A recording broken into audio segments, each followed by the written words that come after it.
आखिर गीता पर ही शपथ क्यों दिलाई जाती है।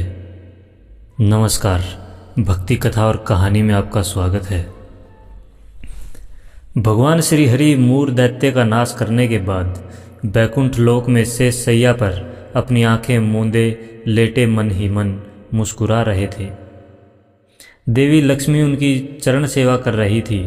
भगवान को मन ही मन मुस्कुराता देख देवी को कौतूहल हुआ। देवी लक्ष्मी ने उनसे प्रश्न किया, भगवान, आप संपूर्ण जगत का पालन करते हुए भी अपने ऐश्वर्य के प्रति उदासीन से होकर इस क्षीर सागर में नींद ले रहे हैं, इसका क्या कारण है। श्री हरि पुनः मुस्कुराए और अपनी मोहक मुस्कान बिखेरते हुए बोले, हे प्रिय, मैं नींद नहीं ले रहा, बल्कि अपनी अंतर्दृष्टि से अपने उस तेज का साक्षात्कार कर रहा हूँ। देवी, जिसका योगी अपनी दृष्टि से दर्शन कर लेते हैं, जिस शक्ति के अधीन यह समस्त संसार है, मैं जब भी उसका मन में दर्शन करता हूँ तब आपको ऐसा प्रतीत होता है कि मैं नींद में डूबा हूँ, परंतु ऐसा है नहीं। भगवान ने इतनी रहस्यमय तरीके से बात कही कि लक्ष्मी जी को कुछ बातें समझ में आई, कुछ नहीं आई। उन्होंने पुनः प्रश्न किया, हे नाथ, आपके अतिरिक्त भी कोई शक्ति है जिसका ध्यान स्वयं आप करते हो। यह बात तो मुझे घोर विस्मय में डालती है। श्री हरि ने कहा, देवी, इस बात को अच्छी प्रकार से समझने के लिए आपको गीता के रहस्य समझने होंगे। गीता के समस्त अध्याय मेरे उस शरीर के अंग हैं जिसकी आप सेवा करती हैं। गीता के आरंभ के 5 अध्यायों को मेरे 5 मुख जाने, छठे से 15वें अध्याय को मेरी 10 भुजाएं समझिए। 16वां अध्याय तो मेरा उदर है, जहाँ सुबह शांत होती है। अंतिम के 2 अध्यायों को मेरे चरण कमल समझिए। भगवान ने गीता के अध्यायों की इस प्रकार व्याख्या कर दी, लक्ष्मी जी की उलझन घटने की बजाय और बढ़ने लगी। भगवान ने भांप लिया कि देवी के मन में क्या चल रहा है। श्री हरि ने पुनः कहा, देवी, जो व्यक्ति गीता के एक भी अध्याय अथवा एक श्लोक का भी प्रतिदिन पाठ करता है, वह सुशर्मा की तरह सभी पापों से मुक्त हो जाता है। अब तो देवी लक्ष्मी और उलझ गई। उन्होंने संयत भाव में अपनी अधीरता व्यक्त करते हुए, हे नाथ, यह आपकी क्या लीला है। एक के बाद एक आप पहेलियां ही कहते जा रहे हैं, कृपया आप मेरी जिज्ञासा शांत करें। भगवान पुनः मुस्कुराने लगे और उन्होंने लक्ष्मी देवी को सुशर्मा की कथा सुनानी शुरू की। सुशर्मा नाम का एक घोर पापी व्यक्ति था। वह हमेशा भोग विलास में डूबा रहता, मदिरा और मांसाहार इसी में जीवन बिताता। एक दिन सांप काटने से उसकी मृत्यु हो गई। उसे नरक में यातनाएं झेली और फिर से पृथ्वी पर एक बैल के रूप में जन्म लिया। अपने मालिक की सेवा करते बैल को 8 साल गुजर गए। उसे भोजन कम मिलता, लेकिन परिश्रम ज़रूरत से ज़्यादा करना पड़ता। एक दिन बैल मूर्छित होकर बाजार में गिर पड़ा। बहुत से लोग जमा हो गए। वहाँ उपस्थित लोगों में से कुछ ने बैल का अगला जीवन सुधारने के लिए अपने अपने हिस्से का कुछ पुण्यदान करना शुरू कर दिया।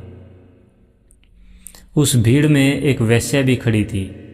उसे अपने पुण्य का पता नहीं था, फिर भी उसने कहा, उसके जीवन में जो भी पुण्य हो रहा है उसका अंश बैल को मिल जाए। बैल मरकर यमलोक पहुंचा। बैल के हिस्से में जमा पुण्य का हिसाब किताब होना शुरू हुआ तो एक बड़े आश्चर्य की बात हुई। ऐसे आश्चर्य की बात जिसके बारे में यदि धरती लोक पर किसी व्यक्ति को कहो तो विश्वास ही न करे। बैल के हिस्से में सर्वाधिक पुण्य उस वैश्या का दान किया हुआ आया। उसी वैश्या के किए पुण्य दान के कारण बैल को नरकलोक से मुक्ति हो गई। इतना ही नहीं, उसी पुण्य फल से पृथ्वी लोक का भोग करने के लिए मानव रूप में जन्म देकर भेजा गया। उसके पुण्य इतने थे कि विधाता ने उससे पृथ्वी लोक पर जाने से पहले उसकी इच्छा भी पूछी। ऐसा सौभाग्य करोड़ों में किसी किसी धर्मात्मा को ही मिलता है। इंसान के रूप में जाने से पहले बैल ने मांगा, हे परमात्मा, आप मुझे मानव रूप में पृथ्वी पर भेजने का जो उपकार कर रहे हैं उससे मैं धन्य हो गया हूँ। अब आपसे और क्या मांगूं? बैल योनि में मेरा जन्म मेरे पूर्व के कर्मों के दंड स्वरूप ही रहा होगा, इसलिए मैं चाहता हूँ कि मनुष्य रूप में जाकर मैं उन कर्मों में न पड़ूं जो मेरा भावी भविष्य खराब करेंगे। मनुष्य रूप में इसकी आशंका सर्वाधिक है। परमात्मा ने पूछा, तो बताओ मैं तुम्हारा कैसे प्रिय करूं? अपनी एक इच्छा बताओ। उसने मांगा, मुझे बस वह क्षमता प्रदान करें कि मुझे पूर्व जन्म की समस्त बातें स्मरण रहें। उनका स्मरण करके मैं कर्मों से भटकने से स्वयं को रोक सकूंगा। बस इतनी सी कृपा और कर दो। परमात्मा ने उसकी इच्छा स्वीकार कर ली और उसे वह योग्यता प्रदान कर दी। पृथ्वी लोक पर आने के बाद उसे पूर्व जन्म स्मरण थे, इसलिए उसने सबसे पहले उपकार का फल चुकाने का निर्णय किया। पृथ्वी पर आकर उसने उस वेश्या को तलाशना शुरू किया जिसके पुण्य से उसे मुक्ति मिली थी। आखिरकार उसने उस वेश्या को खोज ही लिया। उसने वेश्या को सारी बातें बताई और फिर पूछा, देवी आप धन्य हैं। आपके कर्म तो सबसे नीच कर्मों में आते हैं, फिर भी आपके पास इतना संचित पुण्य कैसे था? यह घोर आश्चर्य की बात है। मैं जानना चाहता हूँ कि कौन सा पुण्य आपने मुझे दान किया। वैश्या ने एक तोते की ओर इशारा करके कहा, वह तोता प्रतिदिन कुछ पढ़ता है, उसे सुनकर मेरा मन पवित्र हो गया। वही पुण्य मैंने तुम्हें दान कर दिया था। वैश्या की बात सुनकर सुशर्मा के आश्चर्य का तो कोई अंत ही नहीं रहा। एक स्त्री ने उस पुण्य फल का दान किया जिसके बारे में उसे पता तक नहीं है, और वह पुण्य इतना प्रभावी है कि उसकी अधम योनि ही बदल गई। उसने तोते को आदरपूर्वक प्रणाम किया और उसके ज्ञान का रहस्य पूछा। तब तोते ने अपने पूर्व जन्म की कथा सुनाई। तोता बोला, पूर्व जन्म में मैं विद्वान होने के बावजूद अभिमानी था और सभी विद्वानों के प्रति ईर्ष्या रखता था, उनका अपमान और अहित करता था। मरने के पहले मैं अनेक लोकों में भटकता रहा।